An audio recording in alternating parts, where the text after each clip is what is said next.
Is Turkish Airlines Business Class the best in Europe? Let's find out! Today we're taking a close look at what it's really like to fly business class on Turkish Airlines, specifically Airbus A321neo. This plane might just have better seats than you expect from a narrow body, and we will check out everything from the food at 35,000 feet to the comfort of the seats and what entertainment is on offer. Our journey starts in Copenhagen, Denmark, so let's buckle up. Good evening from a closed Copenhagen airport. Today we're going to fly Turkish under Airbus A321 from Copenhagen to Istanbul. Currently the flight is delayed, so it's 1 hour delayed, and well, everything around there is closed, but we're going to jump on board and see how the cabin is and the food, and then I think I'm going to sleep. Well, great timing. Since this was a late flight and the last passenger flight out of Copenhagen for the night, the lounge was already closed. All business class passengers of Turkish have access to the SES lounge at Copenhagen, but today it was the terminal for us as well. Once the plane parked at the gate, it was time for boarding, 1 hour later than scheduled. Turkish has 51 Airbus A321neo planes in the fleet and has currently 187 in order. These planes usually are used on the medium-haul sectors. Once we walk down the jet bridge, let's explore the seat map for this flight. The aircraft features a two-class configuration with a total of 182 seats. Beginning in the back with the economy section, here we will find 162 seats arranged in a 3-3 layout. Moving towards the front, the business class section has 20 seats configured in a 2-2 configuration. I opted for the seat 3 Alpha, which is in the middle of the cabin. As you board the plane, you're immediately welcomed by the business class seats, set against a backdrop of smooth ambient music. The cabin design has a fresh and modern feel, and the combination of black leather with hints of silver and gold creates a pleasant and inviting atmosphere. After settling into our seats, the cabin crew begin offering welcome drinks, providing a choice of orange juice, raspberry juice, lemonade or water. This thoughtful gesture set a positive tone for the journey. In my experience, the crew on Turkish Airlines ranks among the industry finest in terms of consistent service and hospitality. It's important to mention that all my flights, including this one, are self-funded to ensure an objective review. Turkish Airlines didn't sponsor this flight, and they probably aren't even aware of me. However, if you enjoy content like this and would like to see more, please consider subscribing and liking this video. Your support enables me to continue creating videos for you all. Let's dive into the details of the hard product, focusing on the seat and the cabin. While Turkish Airlines categorized this as business class, it's worth noting that these seats aren't fully lie-flat. Think of it as more along the lines of domestic first class within the United States rather than a long-haul business class. That being said, this was much nicer than what you will find on an intra-Europe business class airlines. And each seat had a personal television, and on top of that there were overhead monitors. Now let's talk about these seats. The recline here is impressive, and you can easily find your perfect position for relaxation or work. In front of you there is a 13-inch touchscreen, which is crisp and colorful. Next to that is a coat hook hanger, and underneath is a storage compartment for magazines or other stuff. Inside your seat is your tray table, and by pulling the lever it pops up from the armrest. It feels sturdy and does not bounce when you put pressure on it.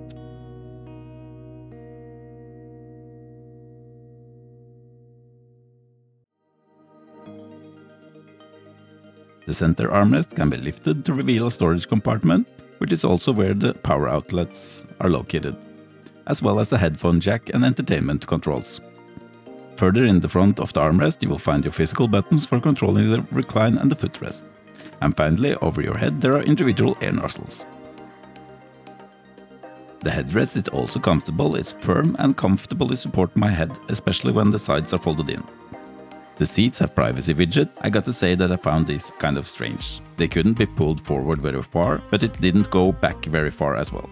Once boarding was completed, it was time for pushback before we get this bird up in the air.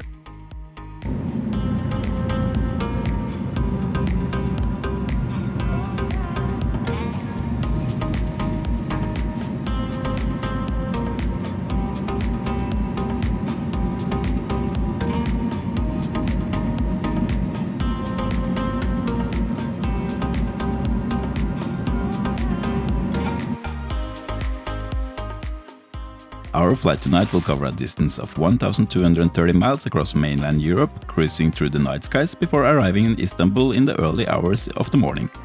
The estimated flight duration is around 3 hours and 15 minutes. Since this was a night flight, the crew didn't waste time with the food serving. Turkish still has paper menus on shorter business class, a smaller version both in size and selection than the long-haul flights. On today's menu was a starter with Arabic meze and some white cheese and cherry tomatoes. For main there was a choice between grilled chicken bruschetta, grilled wild sea bass and imam balaidi. The dessert was a traditional sutlak, a kind of rice pudding. After I chose the grilled chicken bruschetta, the crew distributed hot towels, a refreshing touch before dinner. The crew was super quick in preparing the food, starting the meal service in no time. Each tray had all the essentials, a starter, a drink of your choice and a dessert. They even had these cute little salt and pepper shakers shaped like minarets. A cool little touch. The meze is always a delight on Turkish. You get a selection of different breads to try and everything is packed with flavor. After you're done with the starter, the crew switches out your plate for the main course. The grilled chicken had this really nice barbecue taste to it, definitely a win in my book. To top it all off, there was a sweet rice pudding for dessert. Once we all were fed and happy, I decided to check out the bathroom before trying to catch some sleep.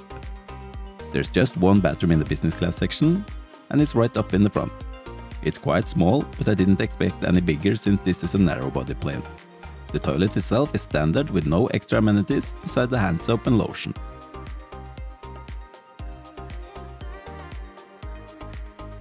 While my other half took the opportunity to catch some sleep, I decided to explore the inflight entertainment system. Turkish Airlines really shines in this department. With a library with over 600 movies and more than 1300 TV shows, there's something for every taste. Only thing missing, which you can find on their wide-body long-haul fleet, is the live TV service. You also get a pair of on-air headphones. They're decent, definitely a step up from what you get in economy, but they don't have noise cancellation, which would have been a nice touch. The plane also offers Wi-Fi, and for business class passengers there's 1 GB included. This is quite a lot compared to many other airlines, and the speeds are impressive too. I clocked in at 19 megabits for download and 6 megabits for upload. Since we were on a night flight, everyone got a pillow and a blanket. The pillow was just your standard fare, nothing too fancy, and the blanket, while a bit rough in texture, did a decent job of keeping the chill at bay. There aren't much more to say about this flight, so I'll try to summarize the experience. Turkish Airlines is a phenomenal airline with an industry-leading hard and soft product. The A321neo is an excellent regional business class experience, especially when you consider that this is offered on intra-Europe flights. Even though they don't have a fully live flatbed, it's much better than other business class seats in Europe, which only features a blocked middle seat. Add in the great food and drinks, friendly service, amazing entertainment, and complimentary Wi-Fi, and I will fly Turkish Airlines again in a heartbeat. Admittedly, I generally try to avoid red eyes on non-flatbeds, so this probably wasn't the ideal flight experience for this product. At the same time, I got some sleep, and it helped me for my connecting flight to Dubai. Until next time, have a safe flight.